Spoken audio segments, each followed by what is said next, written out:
Et alors ma deuxième partie, donc c'est contre JV qui était en cadre. Moi j'ai choisi de jouer Kaya 2. Hop. Alors que lui, il a joué cette liste-là, donc c'est Vladimir 2 avec à peu près 25 000 Doom River.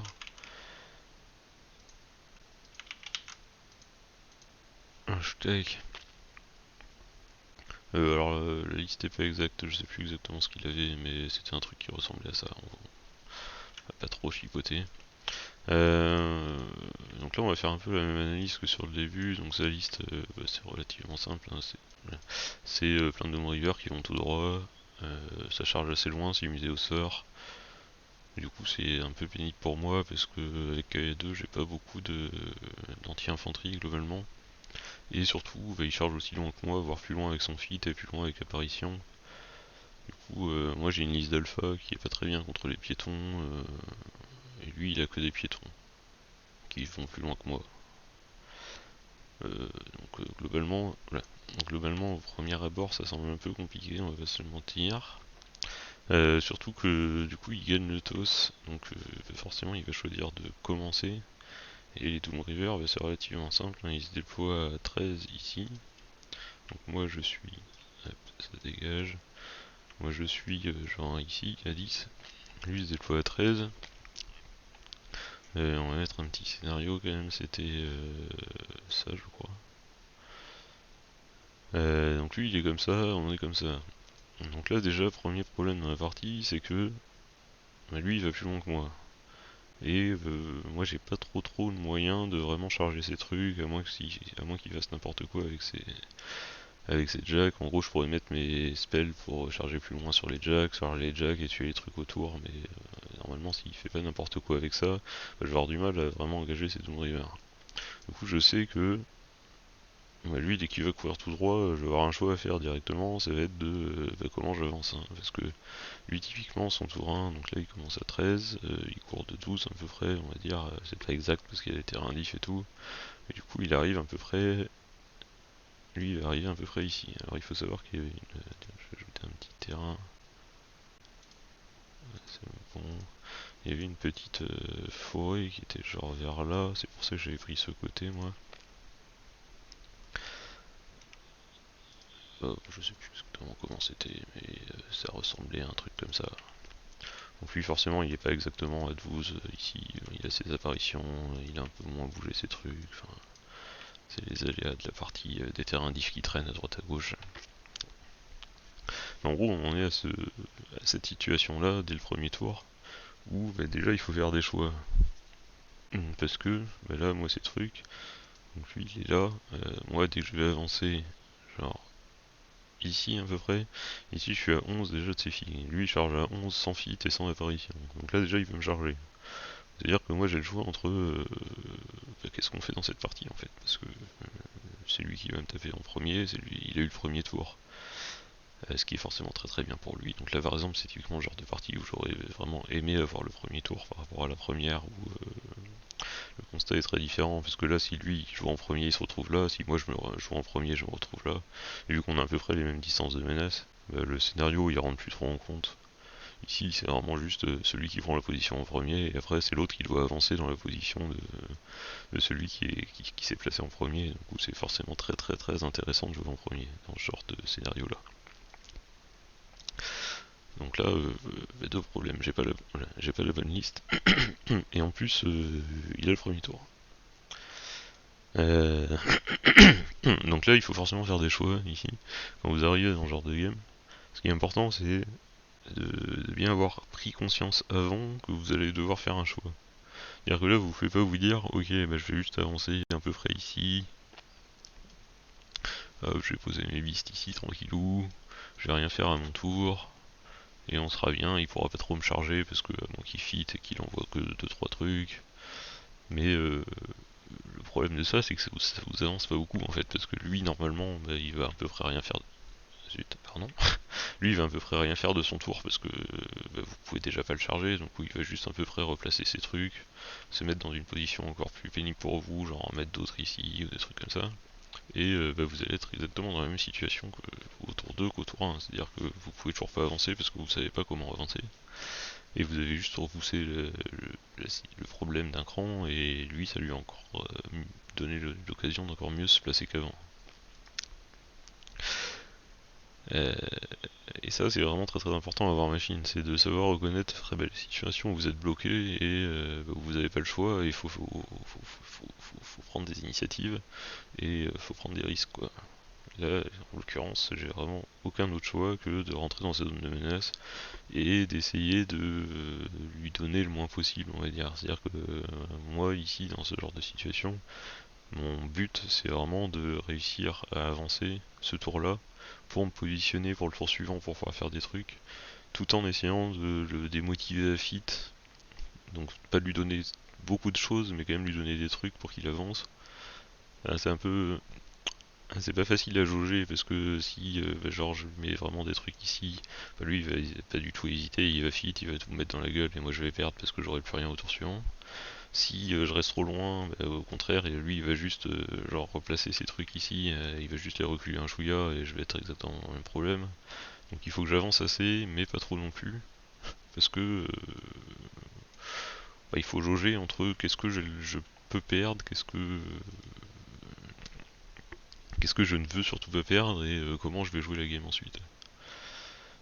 Donc là dans mon cas, j'ai un truc qui s'appelle T-Cloud. Comment on fait Add widget. Voilà, moi, la décision que j'ai prise ici, ça va être avec Ruger 0 de poser deux clouds à peu près vers là, de mémoire, et de mettre mes trucs, donc mes deux beasts qui ne coûtent pas cher, qui sont mes deux satyres, hop, à peu près. Bon, je sais plus comment c'était pas exactement comme ça, on s'en fout.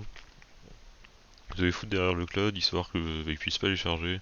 Alors il peut enlever les clouds avec son caster, mais du coup déjà ça l'oblige à avancer son caster, ça l'oblige à balancer du focus pour venir les chercher.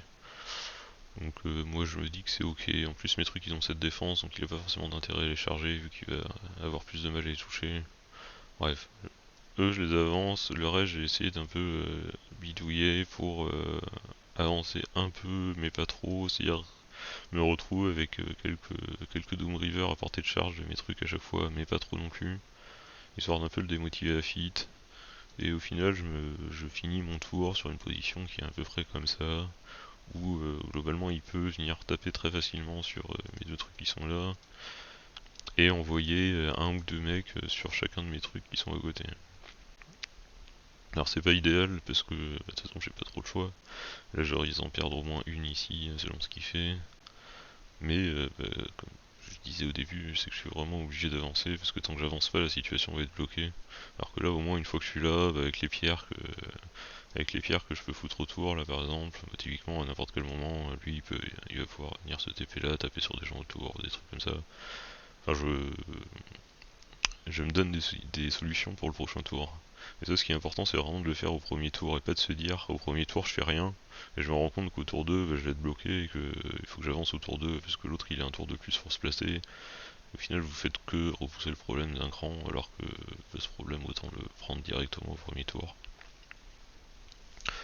Euh, Quoi après avec le placement, je sais pas si c'était vraiment bien. Est-ce que lui il aurait pas pu fit et me rentrer dedans? Je sais pas exactement. On en a parlé un peu après. C'est dur à dire, mais lui en gros ce qu'il a fait à son tour, ce qui était probablement pas le bon play d'ailleurs, c'est que il y a je crois on va dire 4 Doom River qui sont venus à peu près vers là, qui sont venus vers là pour taper sur mes deux trucs qui étaient là. Le reste c'est un peu éparpillé comme ils pouvaient, je vais pas bien le faire parce qu'on s'en fout. En gros, ça a donné ça à peu près, c'est-à-dire que lui, il a pas assez reculé en dehors de mes zones, il a commis quelques Doom River ici, je crois qu'il m'a tué un de mes satyres là qui a dégagé directement. Mais au final, il a pas fit, il a pas enlevé mes clouds pour me charger, il a vraiment juste commis quelques trucs ici, et le reste il s'est placé, mais sans se mettre très très loin de mes beasts.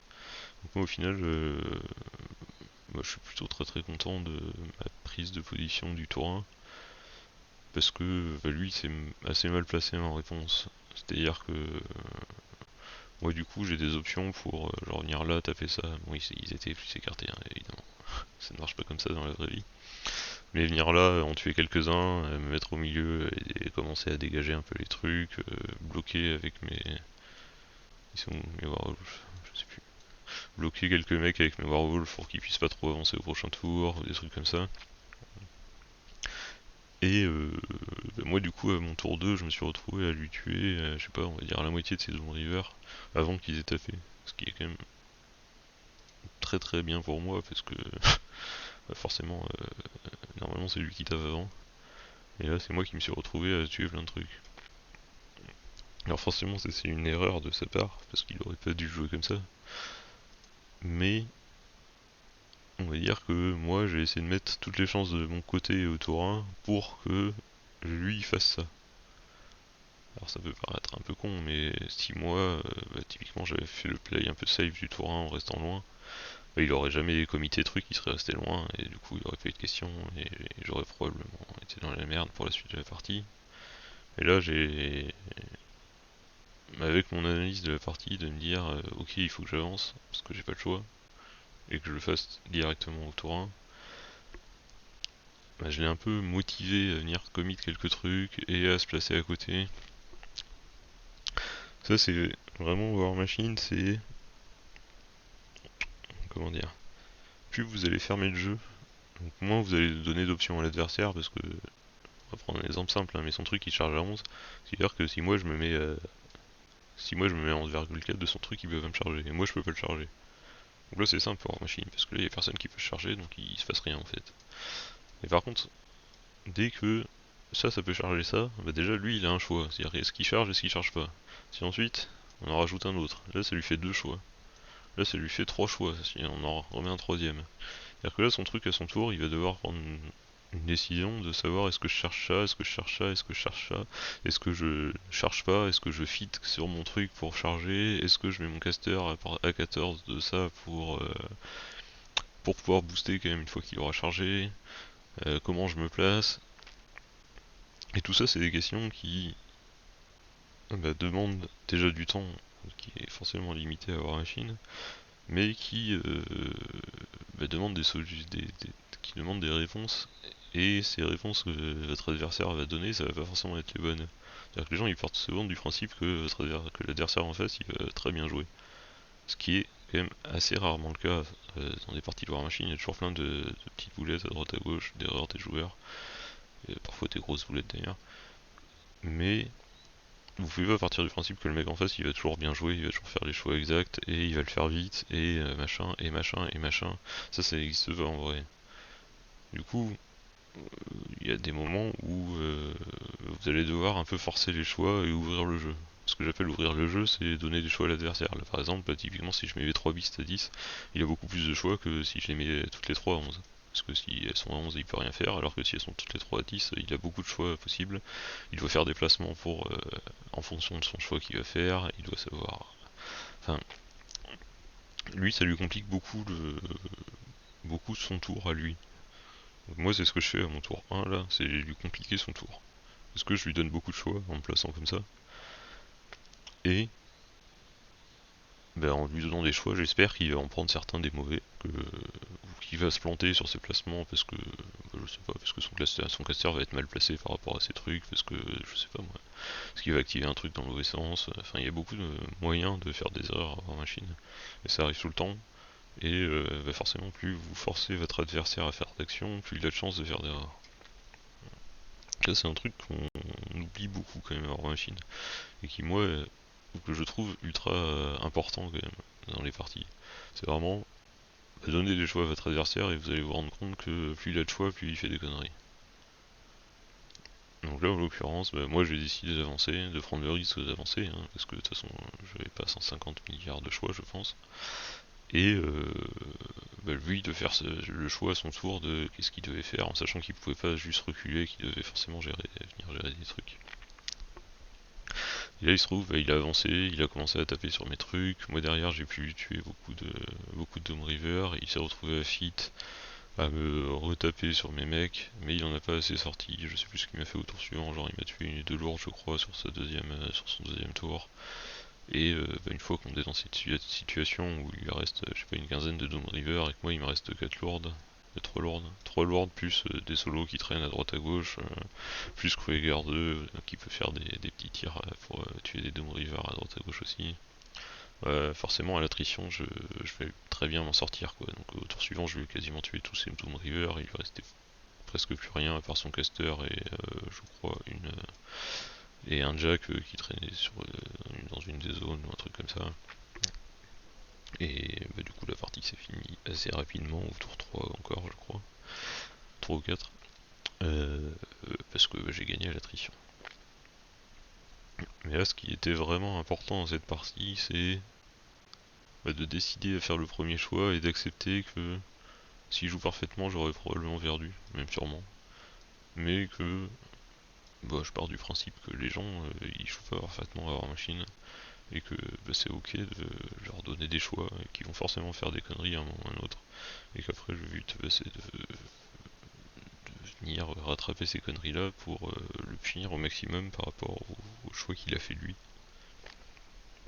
Mais encore une fois, plus vous allez fermer le jeu, moins l'adversaire va faire de choix et moins il pourra faire d'erreurs parce que forcément quand on n'a rien à choisir on peut pas choisir la mauvaise solution. Donc là typiquement c'était un match-up qui était à mon avis assez dégueulasse, surtout qu'il a le premier tour. C'est peut-être un match-up qui est très 4+, beaucoup, celui qui va avoir le premier tour il va se mettre au milieu, il va gagner. En gros, ça se résume peut-être un peu à ça le match-up, on va pas se mentir. Euh, mais là je me retrouve avec un match-up mauvais et je perds le premier tour. Mais je pense que derrière j'ai fait à peu près moi j'ai fait les bons choix pour espérer de gagner la game. D'ailleurs ça doit être l'une de mes seules possibilités pour espérer gagner cette game. Et lui il a fait des erreurs et du coup moi je me retrouve à gagner ici parce que j'ai forcé un peu, j'ai forcé son plan de jeu quoi. Et que moi je savais à peu près ce que je voulais faire alors que lui moins, parce que forcément il a moins d'expérience sur la liste. C'était la première fois qu'il a joué je crois. Sa liste était pas folle non plus, je crois qu'il lui manquait quelques trucs à droite à gauche par rapport à la liste de base. Ce qui font que forcément ça m'aide moi pour gagner la game. Mais je pense que c'est assez typique là, parce qu'il y a vraiment beaucoup de cas à War Machine où on se retrouve un peu bloqué, c'est-à-dire que il y a des trucs qui chargent aussi loin les uns que les autres, et celui qui prend en position au premier, il va mettre la pression au deuxième. Et c'est là où il faut apprendre à accepter de rentrer dans les distances de menace adverse, et à faire au mieux, parce que de toute façon vous n'avez pas le choix, mais ça sert à rien de repousser l'échéance, on va dire. Il faut, il faut prendre les décisions rapidement, et surtout il faut prendre des décisions quoi, parce que si vous faites rien il va rien se passer, et vous allez être dans une mauvaise position pendant toute la game, alors que si à un moment vous acceptez d'avancer et de vous faire taper dessus, au moins ça ouvre la partie et ça vous donne une occasion de potentiellement gagner, que vous n'auriez pas si vous faisiez rien. Donc je pense que là-dessus la game était assez intéressante, même si forcément vu que lui il a fait la boulette quand même sur son placement, ça, ça me donne la victoire assez rapidement on va dire. Mais c'est un placement que moi j'ai forcé. Donc là c'est pas forcément moi qui ai gagné, mais c'est lui qui a perdu. Mais j'ai fait tout ce que je pouvais pour le faire perdre quoi. Et ça les gens ils sous-estiment un peu ça à War Machine, j'ai remarqué. Donc voilà, c'était ma deuxième partie contre Cador.